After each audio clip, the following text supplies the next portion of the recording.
always has a tendency to kind of buff Yes. the new cars just a little bit. I'm not going to go on record saying it's because they want people to spend money on their platform and buy all the new content. Confirmed. But Yes. but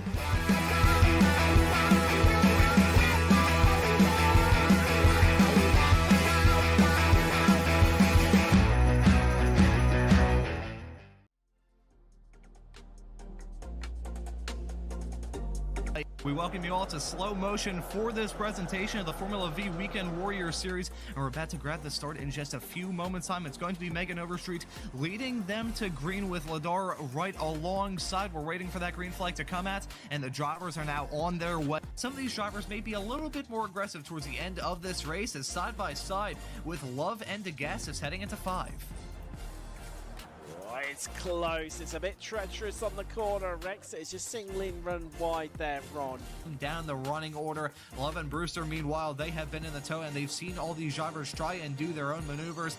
They definitely have something cooking behind the wheel of those FV race cars. As Montgomery gets that move done, one's running at the back. Well, not actually running right now, I don't believe, as there's a spinner with Ladar. Oh no. Oh, and there's contact as well. Well, hello and good afternoon, everybody. Welcome back to Slow Motion Broadcasting, and welcome back to the Formula Vee Weekend Warriors. This is round number 10 of the season, coming to you today from Lime Rock Park. My name is Ron Maunz. Alongside me in the commentary booth is Joshua Wilkie, and in the virtual production hall, we have Daniel Zippy Salmon. And now, Josh, as crazy as some of the races have been thus far this season, there's a real chance that today's race is going to be even more hectic than the ones we've had before. Just one season ago, it played host to one of the best Formula Vee Weekend Warriors races I have ever seen. So returning to that same track, I have a really good feeling about this race today. What are your thoughts, Josh? Yeah, well, Ron, Lime Rock's one of those tracks that I think every one of these drivers has had a chance to be around probably multiple times in multiple disciplines and different cars and throughout their whole iRacing career. This is one of the first places you start. It's not the hardest track in the world to learn, but it can be very difficult to master in the end. So it's, once again, going to be one of those races where you got to keep your car clean throughout the whole thing. This is actually going to add up to quite a few laps. Always kind of found around here that it's a bit of a mind bender just because the track is a little bit small and you end up doing a lot of laps and having to hit that same corner over and over again and get it right over and over and over again. I have a feeling we're definitely going to have a pretty close race here again today as well. Of course, them being V's and drafting in that front straight's just long enough to get a good run into T1. So I think we're going to have a pretty hairy race here again, Ron. And, the key is going to be to keep the car clean till the end. Oh, it is going to be imperative for these drivers to try and keep their race cars as clean as possible. We've seen some elbows break out thus far in this season with some very hectic races, and here today around this 1.5 mile long track with just 7 turns with some of the shortest lap times we've seen all season long as well. I have a feeling that this race is going to be fast-paced in nature, and these drivers are going to treat us to a fantastic show here this afternoon. But I think as we're in the midst of this practice session, we'll get those points loaded up for you in just a couple of moments' time and run through the championship fights that we have going on. In Spec 1, it was really the Thor Tulo show for the beginning part of this season.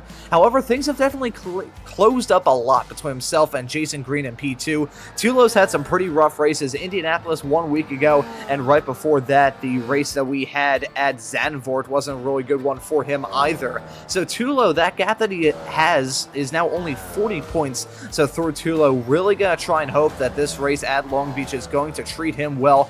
Jason Green, on the other hand, he's going to hope for, I wouldn't say lightning to strike because we still have 4 more races to go, including this one. However, with drops and all that, and Jason Green having a somewhat inconsistent season by his standards, he's probably going to be hoping for things to be pretty smooth here at Long Beach today. Guido Morzuki, Stefan Heemskirk, and those 2 round out your top 4.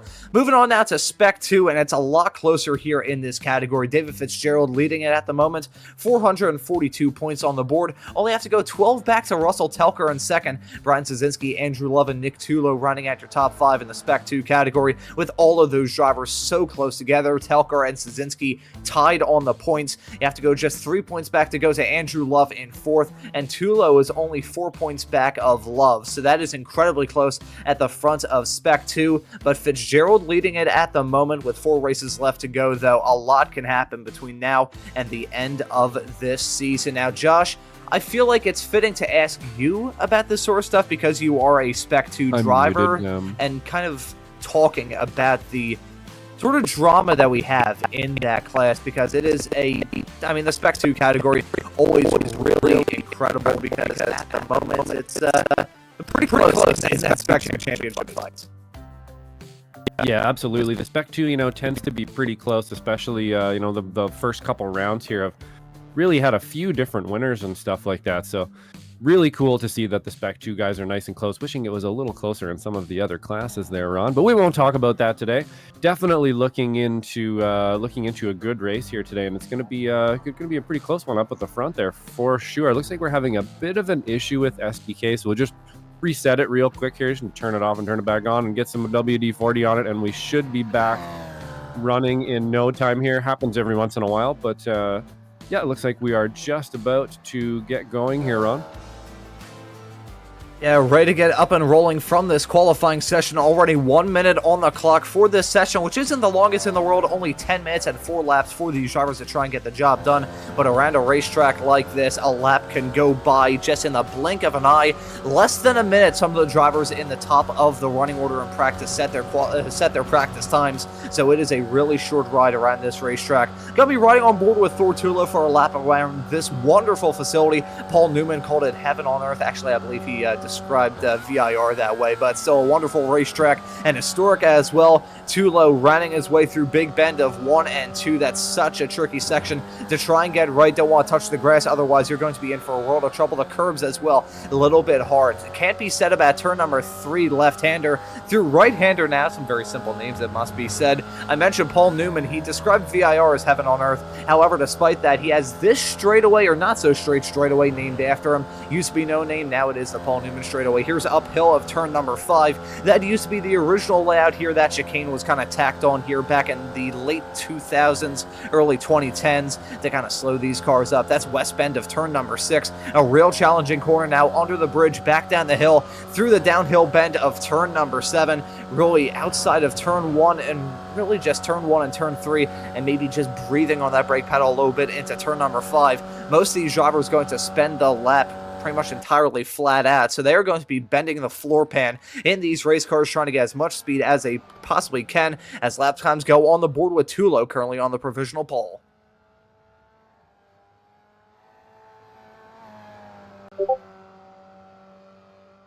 Looking at this field right now following Jason Green in the number 1 car, currently slotted in second, right behind his championship rival of Thortula. So those two drivers, they've gone tit for tat with victories thus far this season. Tula, I believe, has a handful. I don't think it's over 5, but he certainly has grabbed a couple of victories thus far this season. Kicked it off with a very fantastic fight between Tulo and Green, which was really set the stage for a fantastic season of races, this one being the 10th of this season. 3.5 minutes into this qualifying session now, and the drivers coming around for their second qualifying laps. Gotta say, Chris Montgomery, who won this race 1 season ago for the season finale for 2023, for Season 3 of 2024, my apologies there, a little merging of the two phrases there. He's currently qualified 4th as Green stops heading through turn number 2, so probably not very confident about his chances in this qualifying session. Right now, 1/10 of a second behind Tulo in the pole as it stands at the moment. Look at some more Weekend Warrior staples in this series. Is York Monty in the 125 car, currently slotted in 12th at the moment in this qualifying session. Josh, have we got a copy on you yet again? And we are will you be back. Able to... Yes, yep. Mike is there we go. Loud and proud here for sure. We are back. Yeah, so Jorg Monty, of course, always up there near the front. I've actually diced with this gentleman more than a few times in a few different series, and I can tell you, these Masters guys, they might be a little older than some of us, but they certainly are not any slower. And there is obviously no Masters class in here, but he does drive in the Masters in the other 2 series there. In the FDs and the FFs, and I can tell you he's fast in both of those cars as well. So we're always expecting some good racing out of Jorg. He's always going to be up near the front here.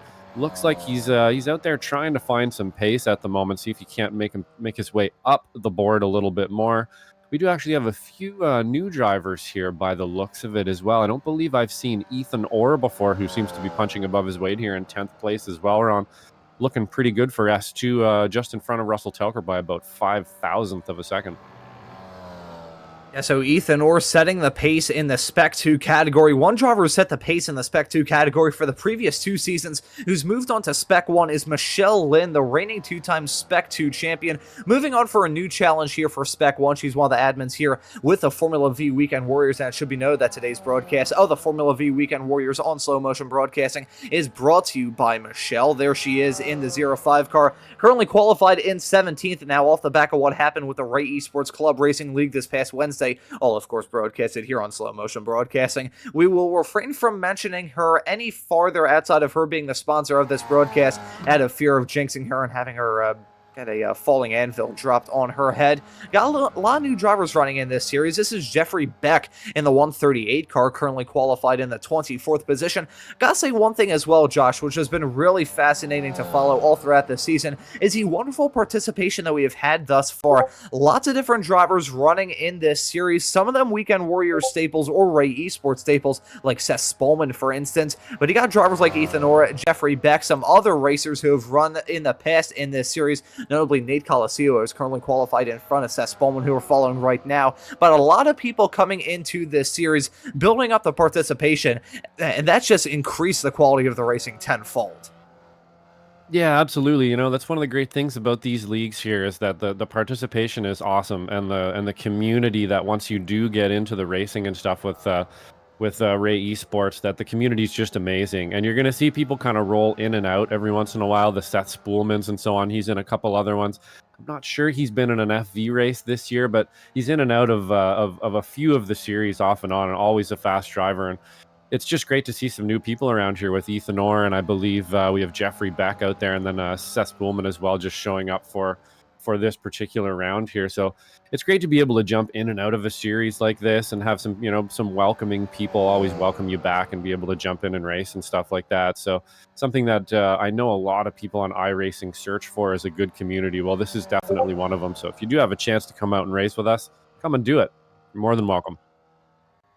Yeah, that's the thing as well with this series. It's such an inviting group of people. It's very much like a family atmosphere that we have. However, some members of the family going to try and beat each other on the racetrack, and one driver who's currently beating the rest of the Spec 2 field is Parvinder Ladar, who's jumped up to second. And now Parvinder has been a really intriguing driver to follow all throughout this season. We're following him right now in the 432 car. Always nice to kind of say it as a countdown. Currently qualified in second, only about a 10th behind our Pulsed, who's still Thortulo.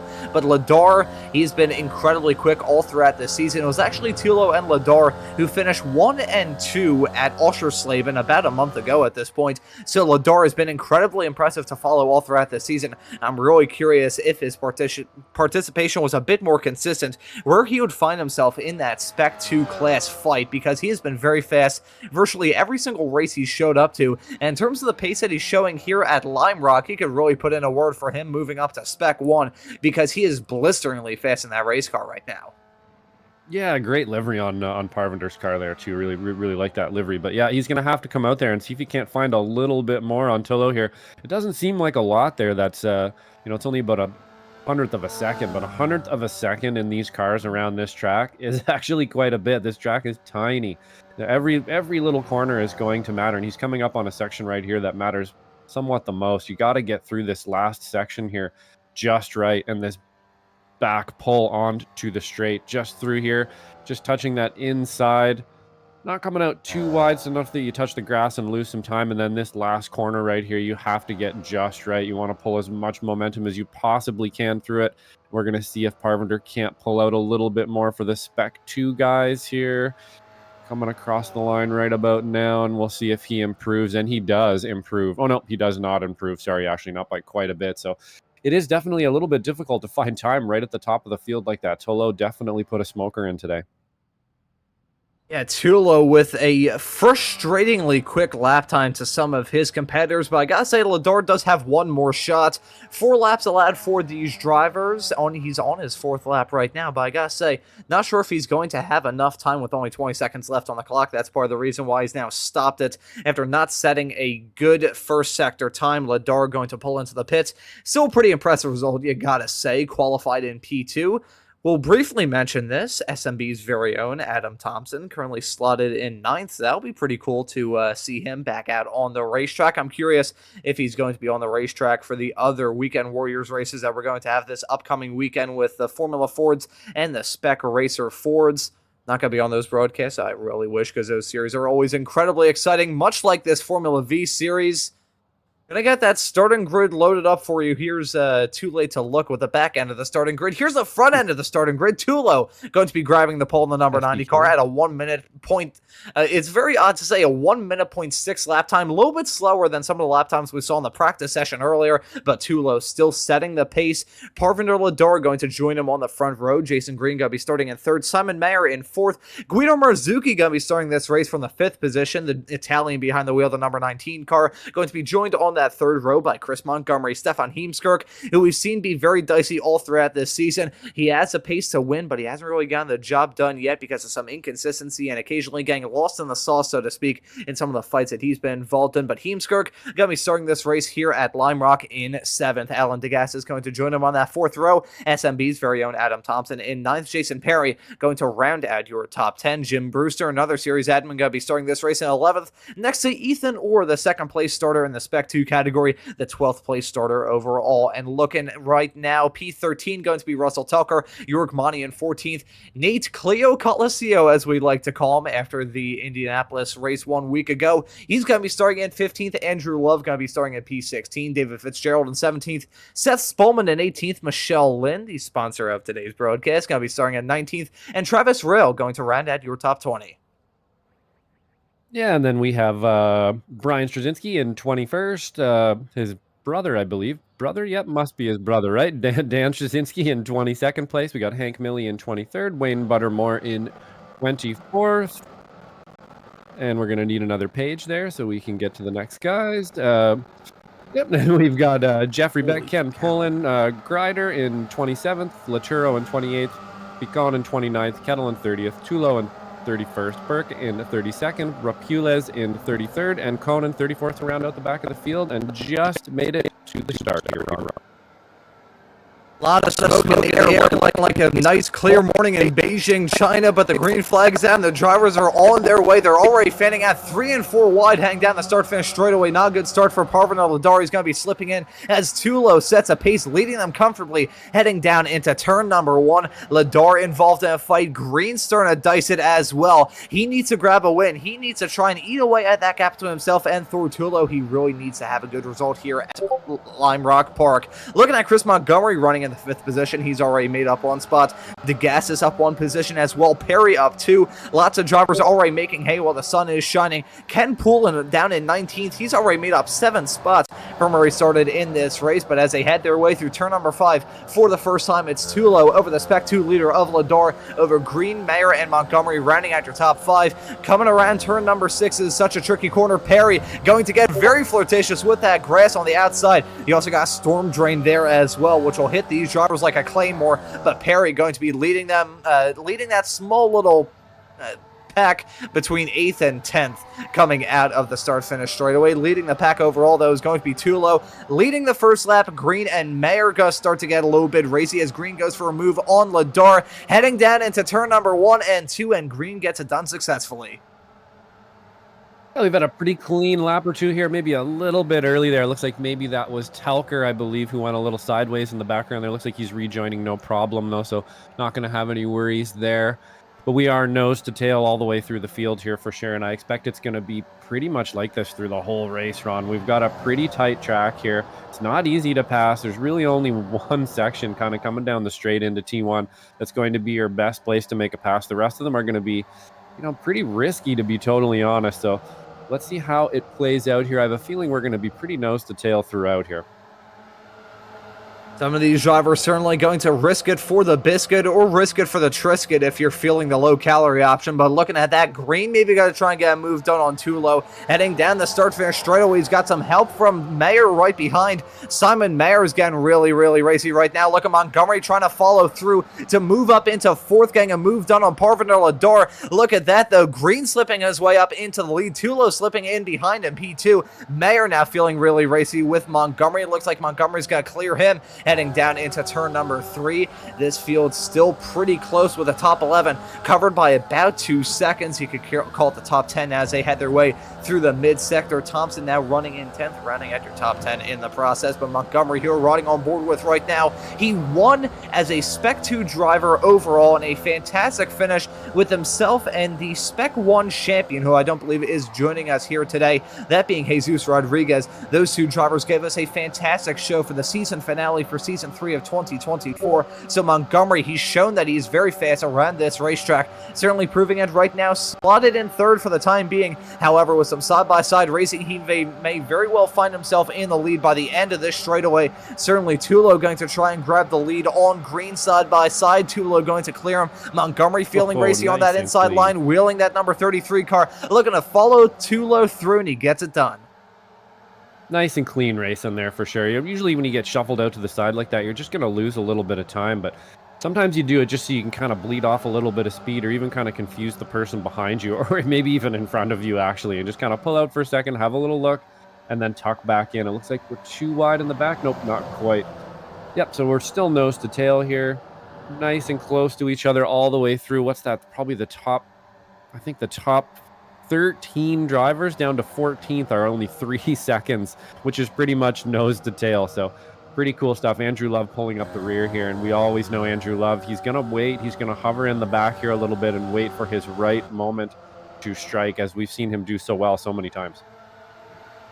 I think despite the fact that this front pack is still insane, it's been very clean. However, they are slowly approaching some lap traffic. More on that in just a little bit as we see this hornet's nest of Formula V's heading down into Big Ben. Marzuki trying to wield on the inside of Ladar. Not going to get that move done to slip his way up into a top 5 position as Montgomery takes a lead from Tulo. Green slotted in 3rd as it stands at the moment. I believe the car they may be slowly approaching, as I think there may have been a near disaster as a field had their way through 3 and 4. Coming on to the Paul Newman straightaway now. Thompson trying to wield around the outside of Perry. Gets it done heading into turn number 5. Looking at this battle, though, between these two drivers, this sort of battle can break up that pack because, as you just said a couple of moments ago there, Josh, the top 13 still covered by barely any air. Nate Cleo Coliseo running after top 13 pack as it stands at the moment, only 2.7 seconds back of the leader of Montgomery. However, a fight like this between Thompson and Perry could really break that up. Adam was on the call with me on that broadcast where he had an insane finish,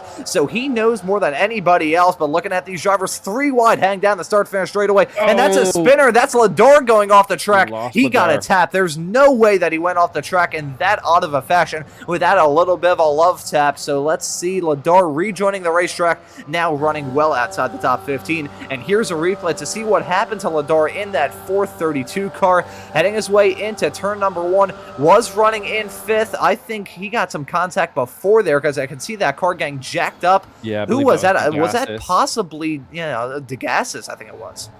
I believe it was DeGassis. It looked like they just made a bit of wheel-to-wheel contact there. Unfortunately, they were overlapping slightly as they came into that corner. It looks like DeGassis was just a little bit later on the brakes and ended up clipping the right rear of Ladar here, unfortunately. Yep, just kind of a simple mistake there. So I'm not sure, again, you can look at that either way. It could be a little late on the brakes, could be a little early on the brakes, but either way, it ended up in some contact there. So we are definitely a hornet's nest of cars going to the T1 again, and they have sorted themselves all out. So to be honest, I think we're probably going to see that almost every lap, and we're dealing with some pretty good drivers here. So I think we're going to be able to make it through there over and over again. We can see Thompson is just in the hornet's nest at the moment here, making up positions. I must say, though, in the last 2 or 3 laps, he has made up 3 positions. So as we know here, Thompson not always qualifying well, but always racing very well. He's got good racecraft. He always moves forward. So let's see if he can't make a couple more places up here as we go. It looks like he is on a charge at the moment, Ron. I mean, they are great racers, don't get me wrong, Josh, but with how hard they're battling, I feel like something's going to break here soon. You could be a fantastic pyrotechnics expert, but you don't want to be handling a nuclear bomb. So these drivers are feeling oh so dicey at the front of this field. I think they're dealing with some traffic as well. You can see some slower cars that they're rapidly approaching on. I'm not sure who that is, but nevertheless, 3 wide between Tulo, Green, and Montgomery. Who's going to give out in this fight? Who's going to be the one that wins out in this fight? Looks like it's going to be Green for the time being, as Tulo and Montgomery still side by side, heading their way out of turn number 2. Kissing that outside curb is Tulo, trying to wheel it and getting past Montgomery to slip his way into third. I think there may have been an off-track moment a little bit farther in the back for Brian Zazinski and Michele Lynn. They're dropping down the running order at this point, so I think there may have been something going wrong between those two drivers. I've had a couple of incidents here and there, but considering the drama that we've had at the front of the field, I'm really shocked that outside of that incident with Ladar and DeGassis, Ladar really getting the short end of the stick in that regard. He's completely outside the top 25 now. But outside of that, it's been pretty clean at the front of this field, but not my luck, though. I probably just jinxed it. And much like that nuclear bomb comment that I made about a lap ago, I feel like this field may blow apart just based off the commentator's jinx. Yeah, you know, the pressure does definitely seem to be building here, doesn't it, Ron? We're going about 6 wide here for just momentarily there. They're looking, they're hunting. Holy cow! Smart. What they're going to do here is they're going to just sort it out 3 wide through T1. So this is definitely one of those corners that you can go 3 wide through. You actually can get 3 wide through there. I spoke a little bit too soon as Mayer just dips one into the wall. Unfortunately, we are wrecking race cars here now. Come, I think what lap are we on here, Ron? About lap 5 or 6 we've made it to, and now all of a sudden we are wrecking cars. So a little bit of contact out into the grass, and there's the barrier. Found the little nook to hide in there. Looks like he didn't take too much damage, so he's going to rejoin the track, and hopefully he can get back in the race, but definitely won't be out front. Yeah, I think there's got to be some sort of damage on that race car, considering the side-to-side contact that he had. That's not the only incident that we've had as of late, as Michele Lynn may have gone off the circuit. She was running solidly inside the top 20 not terribly long ago. However, she's dropped down like a rock, so I think there may have been some sort of major drama involving her as the 3-wide action continues at the front of the field. Now Tulo, Perry, and Montgomery battling as hard as they can. Montgomery running pretty much all 4 wheels up into the curb. Look at that! Thompson wheeling it in the middle with Tulo and Green. Adam, calm down, my friend. That is about as ballsy as you could possibly get. It looks like it's going to work out for him for the time being, as he may try and get a move done on Tulo in the not-too-distant future, as Tulo size up one on Montgomery, looking a little bit farther in the back with some side-by-side fighting involving Jim Brewster and Guido Marzucchi. It's now 11 cars covered by just 1.5 seconds at this point. This race has been absolutely incredible, and we haven't even hit the 10-minute mark. We're coming up to that in 3, 2, 1... 10 minutes into this race, 10 laps into this race as well. Gotta say, Andrew Love, who we're following right now, considering the drama involving Ladar not terribly long ago, he's now inherited the lead in the Spec 2 category, so Andrew Love putting in a pretty good result, riding on board with him now, heading his way off into the corner. He's a camera car, 4 wide, crashing, heading down the start-finish straightaway. Love getting a piece of that. Tulo involved, Montgomery involved in that incident as well. Looks like Brewster got a little bit of contact with Tulo. Marzucchi slipping past Tulo, as he is very much wounded in that number 90 car, but that was a beautiful bit of camera work there of Love. Seeing that drama happen in front of him, that was 4 wide, that was way too close. Thompson was involved in that, Montgomery as well. There. What in the world?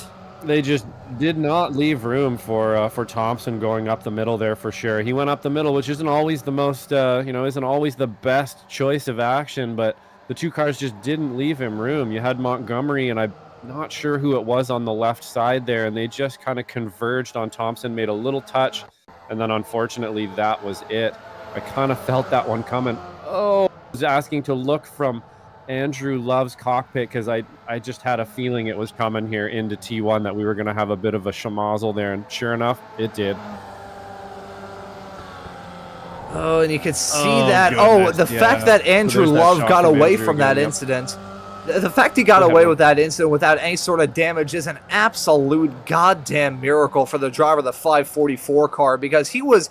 I mean, that was wheel-to-wheel contact if ever I have seen it. So the fact he got away with that incident and is now running in third is truly unbelievable. But the fight is still very much on, with now DeGassis, Thompson, and Love occupying the podium spots. Gotta say, Jason Perry, he's still running up inside the top 5. Nate Cleo Coliseo running in 5th at the moment.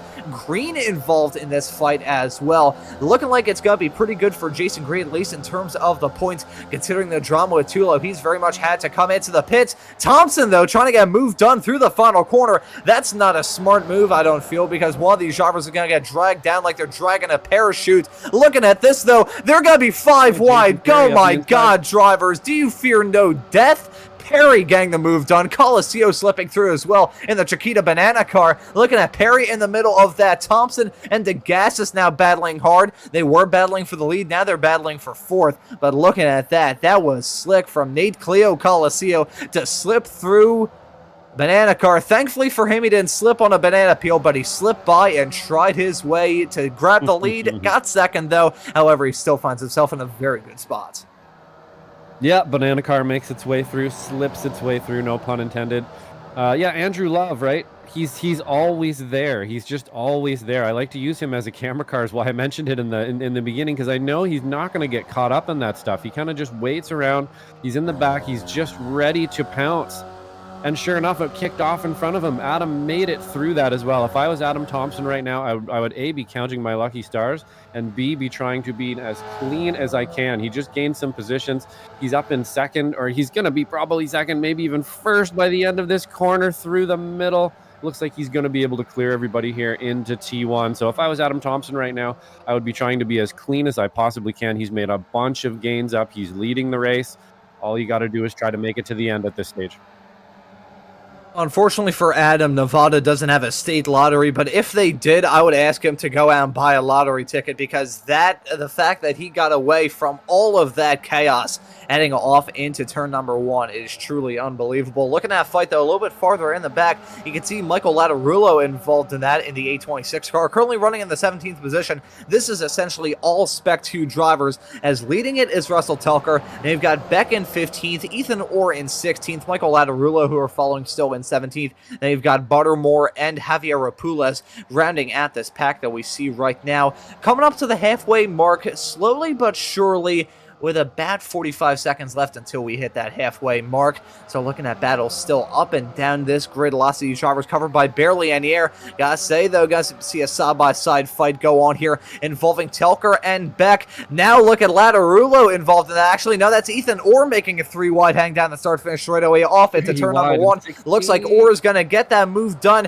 Beck going to try and sweep around the outside. Buttermore and Latarullo, and that's a spin for Beck, and Buttermore getting some big, major air time as a result of that. Had nowhere to go to the driver of the 373 car. His car is ruined, ready for the scrap heap as he scrapes it against the barrier and tows back to pit lane. Yeah, unfortunately not a whole lot Wayne Buttermore could do there. The corn car just had a bit of a loose moment, and Wayne Buttermore collected him. So really unfortunate there. Not really a whole lot he could do. We love seeing Wayne out there every weekend turning laps, and it's unfortunate to see him in the pit lane. Sorry about that, Wayne.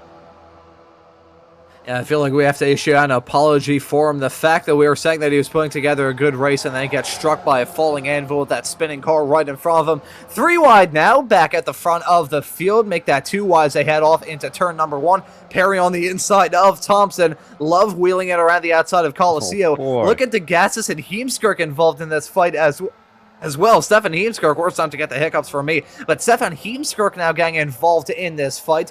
The driver currently running in 6th. We mentioned when we were going through the starting grid, Josh, about the fact that Stefan Heemskirk has been so quick in his time in this series, whether it be the earlier races when he was running in the Spec 2 category, or whether it be now that he's been in Spec 1 ever since about the 4th round of this season. He has been quick all season long.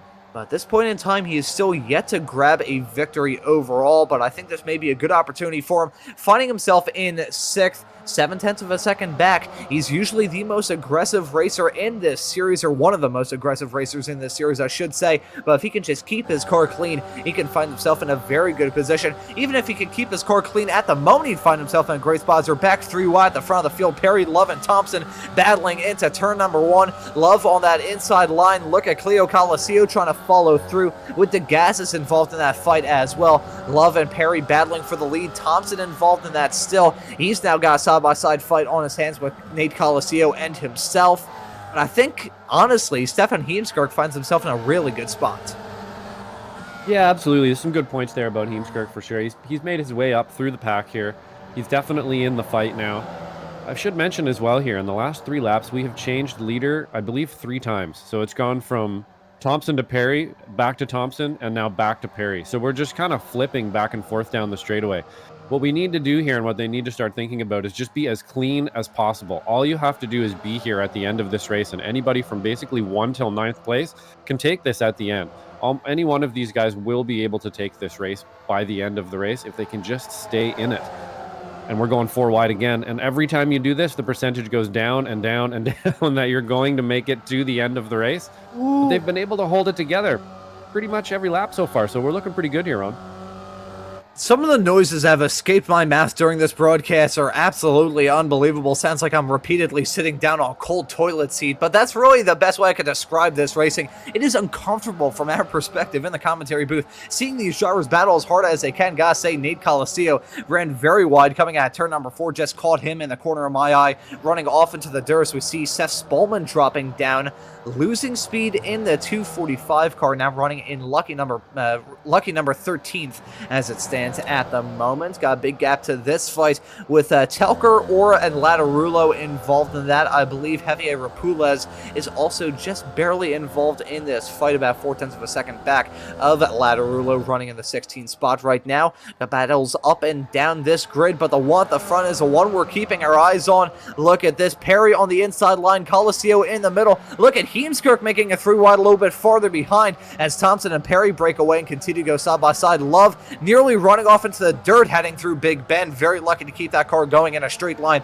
and on the racetrack as they head their way into turn number 3, virtually 3 wide. I don't think there's a single spot around this racetrack that these drivers haven't gone side by side through thus far in this race. And I'm not just saying that because we had a formation lap. These drivers have been incredibly racy.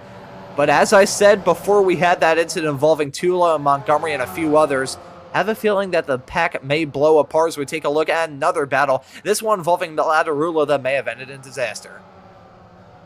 Yeah, it looks like, again, we have that iracing-itis there, where if you're on the inside and you even breathe on the car or tap the car on the outside, you spin, and that's just the way it is, and it looks like, unfortunately, Latarulo fell victim to that. And once again here, every lap, we are going to be going at least 2 wide. Let's make it 3, maybe 4, maybe 5. Why not?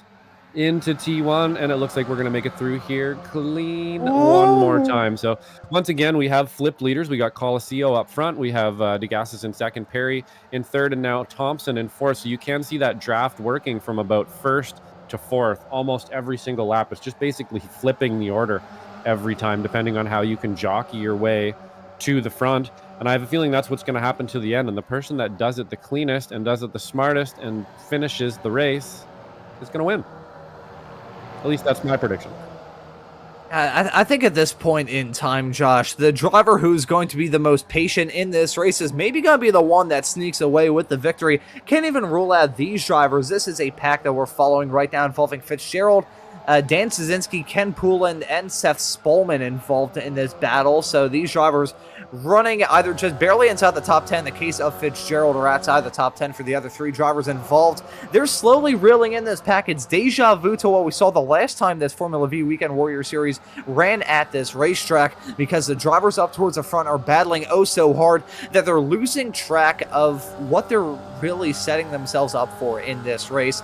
They may find themselves in a position where they bring in that pack of Fitzgerald, Poulin, Spallman, and Szynski, and then their lives are going to be a lot more difficult. That's a driver going off the track. I'm not sure who that is. A lap down car to be sure. Not exactly sure who it was. May have been Nick Tulo, possibly. I think he just lost out on a spot to Kittle.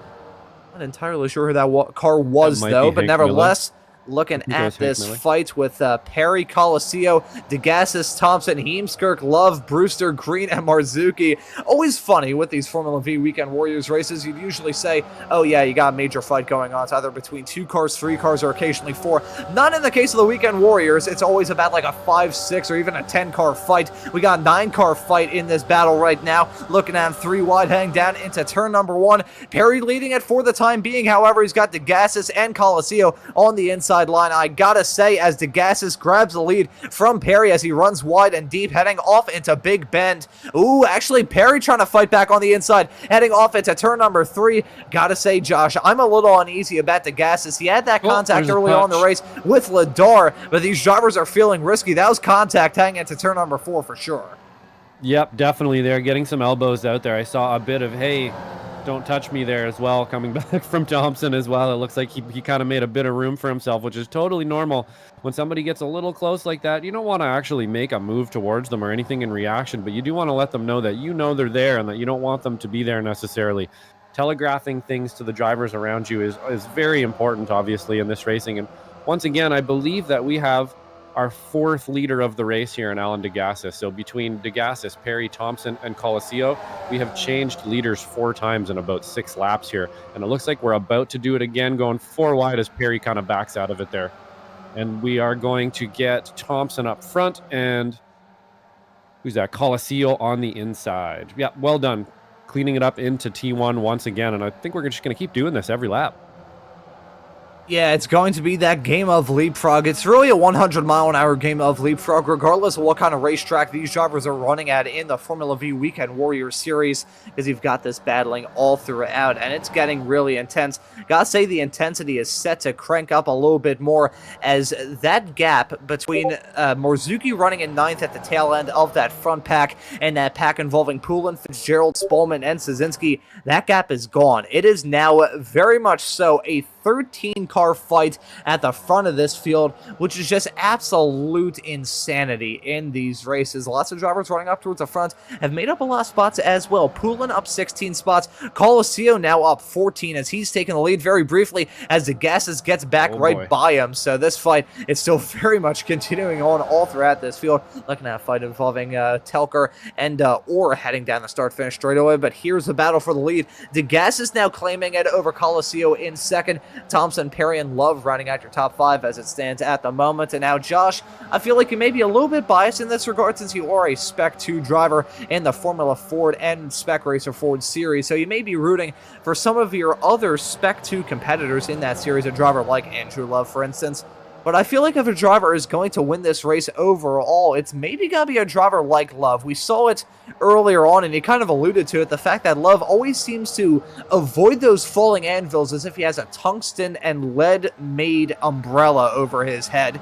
But Love always seems to make it to the checkered flag. Nearly won it at Indianapolis just 1 week ago here from the Formula Vee Weekend Warriors. So I would not be too shocked at all if Love finds himself backing that number 544 car into victory lane when everything is said and done. Doubly so considering they're nearly 4 wide and still 3 wide. Heading down into turn number 1. Degassis is still feeling racy with Coliseo and Perry. But Love, I have a good chance about him. What do you think, Josh? Yeah, absolutely. You know, you make a big, a very good point there, Ron. When you're in Spec 2 and you're up in 5th place and you're clear of the guy in 2nd from Spec 2, it sort of puts you in a little bit of a special kind of mindset where you have a ton of gains, don't really need to go forward anymore, but you could. So it kind of takes the pressure off a little bit, and you're actually able to kind of just relax a little bit more in the car. I know just from experience in the S2s and the FFs and the SRFs that basically any position I make is just gravy. So I don't really have to worry about it too much. As long as I'm out front and I'm doing okay in S2, then I can kind of relax a little bit. And I think maybe that's what's happening with Andrew Love here. Yeah, sorry. A little bit as well, is that he's already in 1st in S2, so he can kind of relax. If somebody gets by him, it's not the biggest deal in the world, but if he goes forward, it can be kind of a big deal. So keep it clean, keep it nice and calm, and then you can kind of just pick people off. So maybe that's what's happening out there, Ron. Keep it nice and calm. I don't think it's a message that these drivers have caught as Love goes off the track. That's going to blow that field apart. Love, I think, however, was one of only 3 cars involved in that. I think Heemskerk got involved in that incident as well. So I don't have a good feeling about all the other drivers involved in this. Yeah, it was contact with himself and Perry. And there you can see that major contact with Jason Perry and Heemskerk heading off into the turn 3 runoff area. I was curious how those two got involved in that because I saw the Love. I saw him spinning off into the dirt, and then outside of that, I was like, okay, I think he may have gone away with one there, but nope, it looks like he kind of got the short end of the stick, so to speak. Yeah, looking at that, Love spins, and yeah, a little bit of net code there for sure, Josh, and then you can see Perry having to rejoin the track as a result of that net code or otherwise contact with himself, and Andrew Love having to rejoin the track in front of the oncoming car of Stefan Heemskerk. Gotta say, Heemskerk, I've said this line before in reference to some other drivers in the Weekend Warriors world, and I feel like it bears repeating for Heemskerk in this series. You could call him, and the chances of him doing well in this series, you could say that in terms of luck, it's the filled-in snake pit at the zoo, because he has not had a pit to hiss in all season long. It's been so brutal for him, and I said earlier on that he had a really good shot of doing well here today, but again, getting struck by that falling anvil.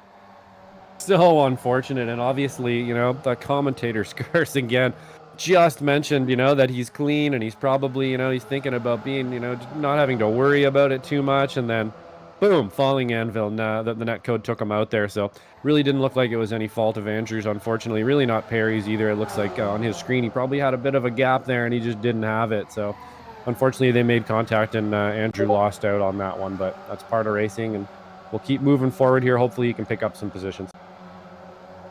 Yeah, I think the drivers have a very good opportunity to try and get some moves done, making hay while the sun is shining, to be sure, but the sun is only going to be out for another 2 more minutes, so not a whole lot of time left for these drivers, only a couple laps left, but these drivers are still battling hard. DeGassis and Nate Cleo Coliseo battling as hard as they possibly dared, heading off through 3 and 4 a couple of moments ago. That outside tire barrier is thirsty. It is yearning for these Formula V Weekend Warriors drivers to hit it and just ruin their chances of doing well in this race. Gotta say, haven't seen an incident hang off into turn number 4, but one driver who has been a driver who we've seen a lot of in this race, just saw him involved in that incident, is Andrew Love. Gotta say, in terms of the pace that he was showing, set the fastest lap. The only driver, I believe, below a 1-minute bracket at 59.9, so he is blisteringly quick, but it looks like things are not going to materialize for him. But looking at this, 3 wide heading down into turn number 1. Cleo Coliseo going to get that move done for the time being. Thompson and DeGassis side by side, with Thompson on the outside, going to turn that into the inside line, heading off into turn number 3. Is Thompson going to get that move done? Is DeGassis going to stick it around the outside? Going to have that inside line now into the corner, getting really bold on the brakes, but I don't think he's going to be close enough. Now falling at risk of Jason Green getting a move done on him. Looking a little bit farther up the road, though, we may have some traffic to contend with in this race. Not sure who that is. Maybe Thor Tulo that is going to be the drivers that they have to deal with. Now, I don't believe that is Tulo. I believe that maybe Travis Rail in the 284 car that they are going to catch up to in the not-too-distant future. But coming to the white flag this time by Coliseo is going to be leading them coming out of the final corner for the second to last time in this race. The real thing is, though, he's probably not going to take the white flag as Thompson closing, reeling them in. Is he going to take the checker flag? Who's going to take the checker flag? Maybe Green. He's got a great run heading down the start-finish straightaway. Looks like he's going to not get it done on Thompson. However, nearly got the move done on Coliseo, but DeGassis now fighting back on the inside line. Those two drivers going to be side by side. Thompson and Coliseo running P1 and P2. Green and DeGassis trading blows for that final podium spot, and they want to be the one having that draft, being in the lead of this race. Not going to be a good thing at all. So I have a feeling, as much as he's our friend and colleague here at SMB, Adam, I don't have a good shot about him winning this race, just because he's going to have to fight like hell and drive possibly the widest Formula V race car imaginable to try and hold off Coliseo. I think he's lifting, heading off into turn number 5, but Nate's a smart he's a smart cookie, so he knows that he doesn't want to fall into that pitfall. Thompson, though, he's going to be the one punching the hole in the air, coming out of the final corner for the final time in this race. Who's going to win it? Is it going to be Thompson? Is it going to be Coliseo? Or is it going to be Green? 3 wide coming right to the line. And it's going to be Nate Coliseo winning it over Thompson in P2 and Green in 3rd. Coliseo timing that run to absolute perfection. And if he was just a half a mile an hour slower coming out of that final corner, he may not have won that thing, considering that gap was only 18 thousandths of a second between Coliseo and Thompson after 30 minutes of racing action. But Coliseo timing that run to the line to absolute perfection. Here's the side-by-side fight that we got between Lador and Tulo. We thought these drivers were going to be battling for the win. They battle for the last 2 spots in the top 20, and Tulo wins out, finishing 19th to Lador's 20th. But Coliseo timing that run to perfection. As I said a couple of corners before, he's a smart cookie. He knows that Thompson was trying to throw him a dummy and allow him to slip by into that not very advantageous position coming onto that start-finish straightaway for the final time. But Coliseo timing that absolutely beautifully. Pretty awesome race, though, must be said. It's something that we see a lot in this series. It's something we say a lot when it comes to this series as well. But man, this series just, it never disappoints.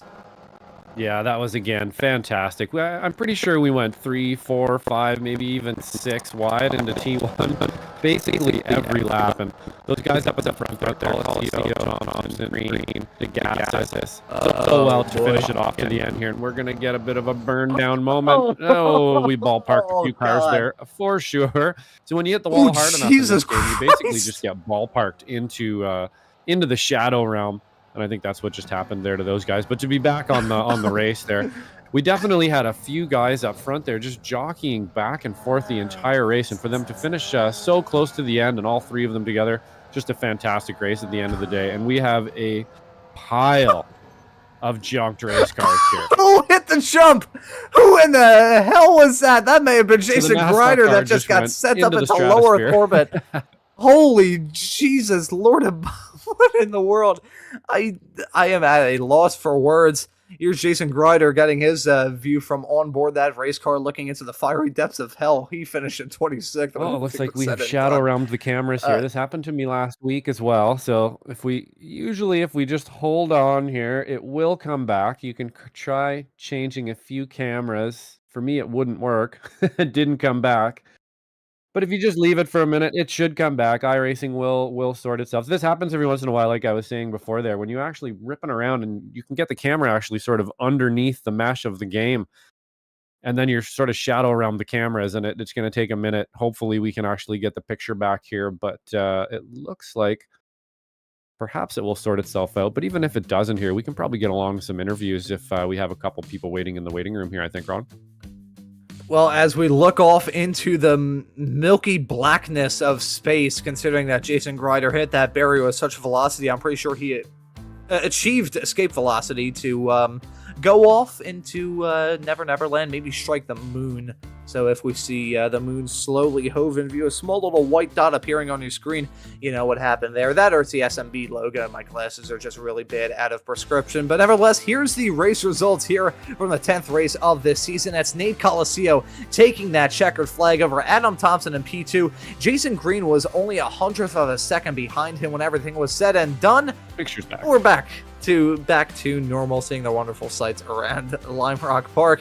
Alan Degas is going to finish in 4th. Jim Brewster, who we didn't really talk about him too much there at that race, was kind of lurking in the background as absolute pandemonium ensued around him. He ends up finishing this race in the 5th position. Ken Poulenga finish in 6th. The winner in the Spec 2 category, so they didn't really touch on the fact that Poulin, with that moment for love, was able to inherit the Spec 2 lead and eventual win, finishing this race in 6th overall. Guido Marzuki finishes in 7th.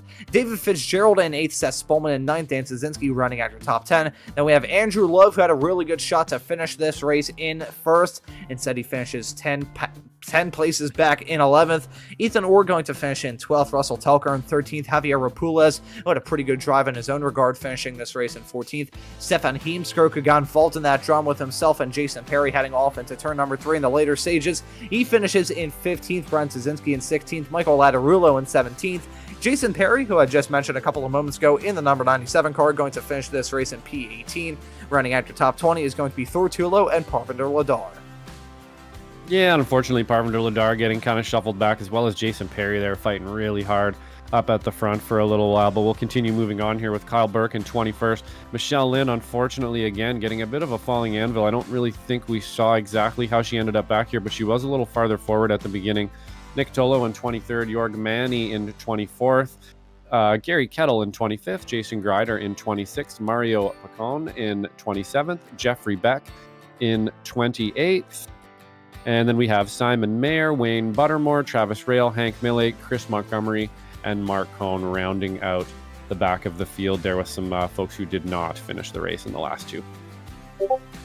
And so those are going to be your results from this race at Lime Rock Park. An incredible race from start to finish. And I gotta say, we mentioned the fact he won the Spec 2 category, but Ken Poulin was also the hard charger from this race, making up 20 spots from start to finish. So really good drive from him. But another driver had a really good day in the office, albeit coming up a little bit short, is our SMB colleague Adam Thompson, who's now going to be joining us in the commentary booth. We'll drag him in here now. Adam, Looked like a pretty hectic race from your end out there on the racetrack, involved in absolute hornet's nest of a battle from start to finish, and that fight coming towards the checkered flag with yourself and Coliseum was pretty intense as well. So talk us through the racing that we just saw here at Lime Rock. Well, 4 wide into turn 1 on lap 1 set the tone for this race, and I don't want to say much, but it may have been cool on the broadcast, but it was not a lot of fun to be around that, going 4 wide every time into turn 1. It ended up well for me, but it did not end up well for a lot of other people, and it's a shame. Yeah, we did see some drivers get involved in a little bit of drama. A couple of incidents up towards the front, mainly the incident that spurs to mind is Ladar getting spun out. Well, could have been a surefire Spec 2 win and possibly even an overall win as well.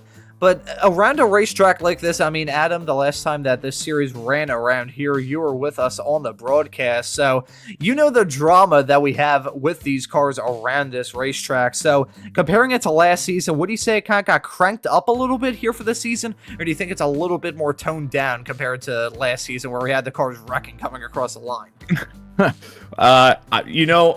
Obviously, seeing it from the commentary booth, considering as opposed to seeing it from the driver from behind the wheel, it felt like it was ramped up this time, but it was probably just because I was involved in it the whole race. You tell me, Ron, but I think it was pretty freaking crazy, man. Yeah, I would say overall that the race was probably on par with the drama that we saw 1 season ago. Didn't have the absolutely outrageous finish. We did see the Wreck 'em Up crash fest in the runoff area of turn number 1 after the checkered flag, but still that race was really intense, proving that the draft in these Formula Vee race cars is just absolutely killer. And now we only have a few more races left to go from this season. Haven't seen you out there on track too much, considering Uncle Sam has been calling of your services a lot over the past few months. Gonna be running to a slightly different racetrack, Circuit de Lebanon, which I believe, unless I'm very much mistaken, was the first Spec Racer Ford race that was ever covered here on SMB. So heading to that race in 1 week's time, do you think you're gonna be there for that one? And if so, what are your thoughts heading into it? Well, I loved your pronunciation of Lebanon. I mean, it just rolls right off the tongue there, Ron. But no, I won't be there. No, next weekend I will be there. Thanksgiving weekend I will not be. I got to go back and see some family from my home state in Indiana. But I'll let you know how I feel about Lebanon when I get some practice in it, Ron. But it's probably not going to be as exciting as this one, which I am very hopeful and happy for. And gonna be skipping out on Laguna Seca, I guess it would be while you're back home again in Indiana. Okay, I'll see. Don't you get me start singing that, Ron? Don't you? You don't want me to start singing that? I know the whole song, buddy. He has to, yeah. I think considering as big of an IndyCar fan as I am, I probably know the whole song as well. So before I possibly blow out everyone's eardrums starting to sing on this broadcast, I will say, Adam, before we let you go and have a debrief with some drivers who are certainly very amped up after a race that felt like most of you drivers were so uncomfortable, it felt like y'all are on the electric chair. So I'll let you give your thanks and shout outs before we let you go. Yeah. Thank you, Ron and Joshua and Zippy, for everything you guys do. Randall McGrew, Mike Braun, all those people. Zippy for taking it over. Joshua, I know you're helping out quite a bit, so thank you so much for everything you do. And I say it every time, Ron, but if it wasn't for you to coming in here, and Joshua as well, SMB probably would not be here right now. So obviously the 3 people in this booth right now are the ones I want to give the most thanks to. And obviously my wife, and she's sleeping right now, but she lets me do this whenever I want to. So yeah, shout out to her as well. Alrighty, well, thank you very much for the kind words, Adam. Really nice to be a part of everything here on SMB. The Weekend Warriors was what brought me here, but just the vibes here at Slow Motion are so exciting, and the racing is exciting as well, this race being absolutely no exception. But thanks for joining us in the commentary, Adam. And if you'd like to stick around, I'm curious, want to just stay here in the commentary booth, or do you want to go out and maybe not upset the wife? No, I'll hang out. I'll mute myself, though. Alrighty, sounds good, man. So we'll keep you here in the commentary booth. It'd feel odd dragging the boss man out, but there's Adam. The old boss man. With us. The old boss man. You're still the boss man when we first came over here. So it's wearing the old boss name tag. So, Josh, would you possibly want to have a chat with Jason Green? Yeah, sure. Let's get him in here. Jason, what a race, my man. That looked like a lot of cars, many cars wide, every lap. How'd you get through it, man? Oh my, I don't know, honestly. I think I used up all of my luck in this race. So yeah, that'll be unfortunate going forward. But yeah, it was that race was absolutely nuts. And for us to have as many cars still, within within a tenth or 2/10 or 3/10 at the very end is pretty impressive. Obviously, we lost a lot of people throughout the race, but that's the nature of the game here at Lime Rock, unfortunately. Yeah, I think you're probably right around Lime Rock here. When you're going to go that wide and you have so many competitive drivers like that, it's just hard to keep it. It's hard to keep it together, really. And we definitely lost a few guys. So maybe you can explain to us exactly how it is. You're going into that corner 4 or 5 wide, and you're trying to make a decision whether or not you're going to go for that gap or you're not going to go for that gap. What are you thinking during the race there as the race progresses? Are you trying to be out front? Are you thinking maybe, I'm going to show my pace now? Are you trying to hold a bit of pace back so people don't think you're as quick? What are you thinking about? Yeah, if you're in the top 3, you definitely want to be out front if possible. So you just either you're in the lead or you're in P3 because you get enough of a run down the main straight to go from 3rd to 1st. If you're, at least for me, if I'm not in P3, from below that, I'm just hanging out at the back of the pack and waiting for them to wreck. So once I got shuffled back a little bit, I just kind of chilled until like 6 or 7 to go, and then I started to move forward. But yeah, I got so lucky in that race 2 or 3 times, narrowly avoiding cars that have been that were spinning. So yeah, let's see. I either finish really well here or I finish really poorly. So there's really no in between. Right, so you're saying some skill as well as a little bit of luck as well around here is going to get you to the end. I believe that we're going to Circuit de Lebanon next week. Do you have some tips around there and some experience around there, Jason, or are you looking forward to that one? Yeah, normally I would say yes. I loved the very relaxed track limits there. Especially around the wall corner where you could run it out to the gravel. But I think iRacing fixed it. I haven't driven it after they fixed it, but yeah, I mean it's still a really fun track. It's really technical, and in the V's it should be a blast because there are a lot of corners that I'm sure we're taking flat that you have to brake or slow down for other cars. So yeah, it should be a lot of fun. Excellent. Right on, man. So great race today. That was a P3, and I think getting through that one in P3 and just surviving it being as many times as you guys went wide in the corner is a win in itself there, Jason. So good race today. Is there anybody you'd like to thank before you take off? Yeah, 100%. I'm happy to finish the race. But yeah, I mean, shout out to everybody that showed up today. We had a huge grid for the V's. 33 people, I think, took the grid. Which is incredible. Thanks to you guys, you, Ron, and Zippy. Y'all do a fantastic job on this broadcast. Yeah, the production quality is, it's so good. And Ron with his, we'll have to listen to see if he had some good metaphors for us today. Believe me, I did. He delivers always. Ron always delivers, and so do you guys on track today as well. We actually have a rare opportunity here. We actually have one of your competitors in here, Adam Thompson, with you guys. You guys were out there battling each other nose to nose. Saw each other on the track a few times. There, any words for each other? Yeah, I mean, it's a great job by Adam. He started in P9, worked his way forward, and it was a little more risky than me. He was at the front, pretty much stayed at the front as soon as he got there. So he was definitely taking a lot more risk and still brought it home. So yeah, a fantastic drive from Adam. Yeah, Must I will be said say from 9th up to where he is there. Great one. Go ahead there, Adam.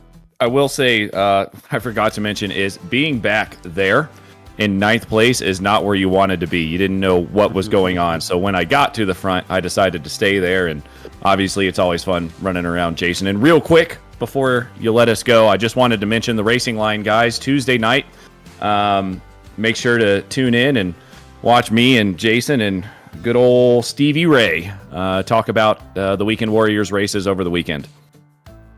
Absolutely, yeah. We tuned in for that one. The last episode there with Trent and Kramer was very, very good. It was a very, very good one there. I tuned in and watched it. Yeah, you guys are getting better and better at that every week. So obviously, we want everybody watching here and anybody who might be tuning in today to tune into the Racing Line on Tuesdays as well to get kind of the D-Lo on our racing during the week, as well as some pretty good interviews from sim to real world as well. So good stuff today, guys. Thanks a lot for the interview, and we'll see you next week at Let It On. Yep. See you next week, y'all. And that right there was Jason Green involved in that battle from start to finish. And before we wrap things up on this broadcast, we should probably talk about all of the stuff that we have coming up here on Slow Motion Broadcasting, because believe me, the action is coming at you thick and fast every single week. Got the Formula Ford Weekend Warriors running at actually, I believe they are going to be running at Suzuka this upcoming weekend instead of Okayama. That, I believe, is last week's upcoming broadcast schedule. I'll still run it through you, though, regardless, because we've got a whole lot of action coming up. Suzuka going to play host to the Ray Esports Formula Ford Weekend Warriors this upcoming Sunday. Also got some more Japanese Weekend Warriors action with the Spec Racer Fords running at Tsukuba. Josh, you're going to be in the car for both of those. That's going to be a pretty good one. Got some more Ray Esports action this upcoming Wednesday with round 2 for group number 1 with some Mazda and TCR action. So that's a lot to look forward to. And also next week, going to be running at Let It On for the 11th round of this Weekend Warriors Formula Vee season. That so nice. That's everything coming up. Thank you very much, Adam, for that. I appreciate that. My French pronunciation is actually seeming not too bad. But let's talk about some of the stuff that we may have coming up over on the sister channel here to SMB, that being Pit Road Productions, because we've got a whole lot of stuff going on there. The action over there coming at you thick and fast, as well as it does here over on SMB. There's all the stuff coming up here with the other right tracks and all of that stuff, and we'll get the other Pit Road Productions upcoming broadcast here in the not too distant future. However, there's a lot to play for in that series, because there's an opportunity for some drivers to get an opportunity to race some real-life radicals and some real-life Formula 1600 cars. So if you're in the mood for some action from the Britannia iSports series with Formula Fords and Radical SR10s, you can tune into Pit Road Productions every single Wednesday to see some action. Formula Ford's running at Detroit. I remember when the Formula Ford Weekend Warrior series was running at Detroit a couple of seasons ago, and my God, that race was a shiitake mushroom show, to say the very least. But Josh, next time going to be running at Let It On. It's a track that I, for the life of me, cannot wrap my head around. So that one, off the back of what was probably the most straightforward and still very hectic day here from this season, gonna be heading to possibly the most confusing track in 1 week's time. So what are your thoughts heading into it? Yeah, it's definitely a bit of a confusing track. It's got some unique challenges there at Let It On as well, but I think these drivers are going to be able to handle it. I think we had a Navarra round a few weeks ago, and that one as well, is kind of a mind bender. We ended up having a pretty darn good race there, so looking forward to it. Excellent race today from everybody, and great on the call and great in the production room there as well from Zippy. So thanks a lot, guys, and yeah, you can send them off there, Ron. Alrighty, thank you very much, and thank you for joining me here in the commentary booth. Josh, it's gotta be good not running around like a chicken with your head cut off, joining me in the commentary booth and being there in the production hauler. Gotta say, the production hauler probably drives you a bit less insane than being in the commentary booth with me, because it's like being a lot easier just talking, let me tell you. It would probably be easier with someone else outside of me, because I'm basically like a wild Mustang that has been drugged, caffeinated, and had rockets shoved up its ass. But nevertheless, ready to wrap things up from this broadcast. Some very odd things coming out at the end of this broadcast. I think that is just about as natural of a cue as it can get to say that will just about do it. So for myself, Ron Maunz, Josh Wilkie joining me in the commentary booth, and Zippy doing a wonderful job working all the cameras in the virtual production hauler, I say thank you all so very much for watching. Have a great rest of your day, and we hope to see you all wherever it is in the not too distant future.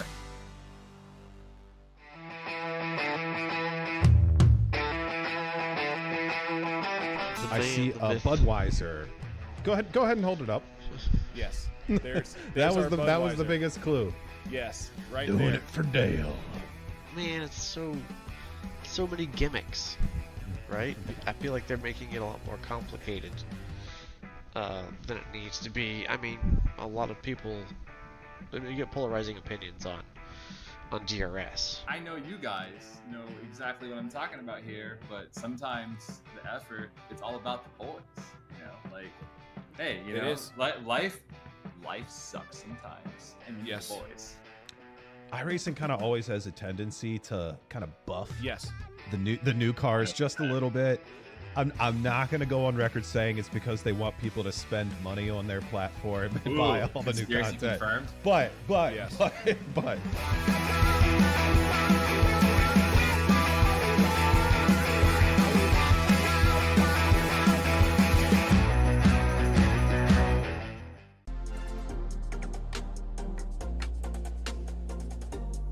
We welcome you all to slow motion for this presentation of the Formula Vee Weekend Warrior Series, and we're about to grab the start in just a few moments' time. It's going to be Megan Overstreet leading them to green with Ladar right alongside. We're waiting for that green flag to come at, and the drivers are now on their way. Some of these drivers may be a little bit more aggressive towards the end of this race, as side by side with Love and DeGas heading into 5.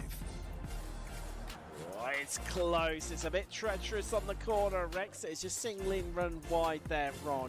Down the running order, Love and Brewster, meanwhile, they have been in the tow and they've seen all these drivers try and do their own maneuvers.